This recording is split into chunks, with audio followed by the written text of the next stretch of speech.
গভীর রাতে তিন বন্ধু অরূপ, দীপা আর সঞ্জয় শর্টকাট পথ ধরে হাঁটছে। চারপাশ অন্ধকার, শুধু ঝিঝি পোকার শব্দ শোনা যাচ্ছে। অরূপ: আরে এসব ভূতের গল্প বলে ভয় পাওয়ার কিছু নেই, সবই বানানো। তুই যা বলিস বল, কিন্তু এই পডকাস্টটার নিচে নাকি অদ্ভুত আওয়াজ পাওয়া যায়, জানিস? আরে তাহলে দেখি ভূত আমাদের অতিথি করে কিনা। তারা এগিয়ে যায়। হঠাৎ ঠান্ডা বাতাস বয়ে যায়। দীপা শিউরে ওঠে। তোমরা টের পাচ্ছ? হাওয়াটা কেমন যেন অস্বাভাবিক। সত্যি কিছু অদ্ভুত লাগছে। ভয় পাবি না, এসব মনের ভুল।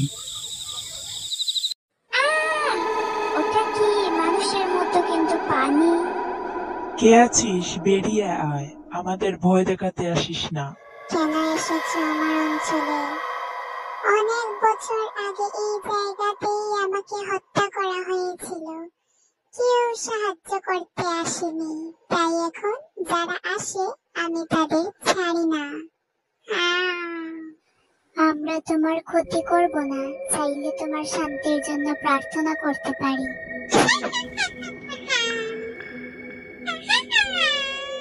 তোমরা কি শুনলে? ও কি চায়? হ্যাঁ, আর আমি আজ থেকে ভূতকে আর অবহেলা করব না। চল তাড়াতাড়ি গ্রামে ফিরি।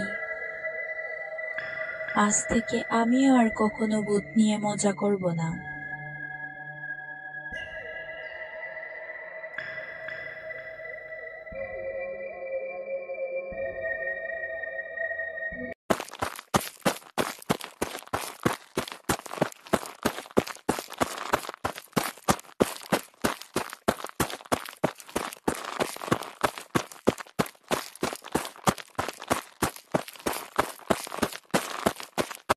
আমি প্রতিদিন প্রদীপ জ্বালাবো, যেন ওর শান্তি হয়।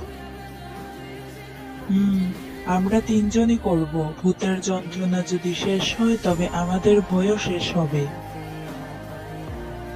আজ থেকে আমিও আর কখনো ভূত নিয়ে মজা করব না। তারা গ্রামের আলো দেখা মাত্রই স্বস্তির নিঃশ্বাস ফেলে।